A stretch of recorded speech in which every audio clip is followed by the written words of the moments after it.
এই 4টি ভুলের কারণেই বাড়ির মধ্যে অর্থকষ্ট, দারিদ্রতা, ঝগড়া ও অশান্তি লেগে থাকে। বিশেষ করে 4 নম্বরের ভুলটি তো জীবনকে নরকের সমতুল্য করে দেয়। কি সেই ভুল, সেটা জানার আগে মাতা লক্ষ্মীকে আপনার বাড়িতে আমন্ত্রণ জানাতে এবং মায়ের বিশেষ কৃপাদৃষ্টি লাভ করতে লাইক করে কমেন্টে জয় মা লক্ষ্মী লিখুন।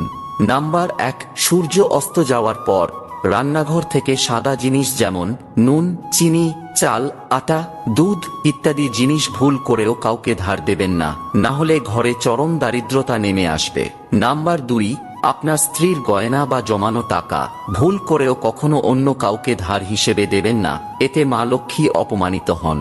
নাম্বার 3, আপনার বাড়ির ঝাড়ু কখনোই অন্য কাউকে দেবেন না, না হলে আপনার ঘরের উপর মা লক্ষ্মী রাগান্বিত হবেন। এবং নাম্বার 4, সূর্যাস্তের পর কখনোই আপনার বাড়ির উঠানে ঝাড়ু লাগাবেন না, না হলে মা লক্ষ্মী আপনার ঘর তৎক্ষণাৎ ত্যাগ করবেন।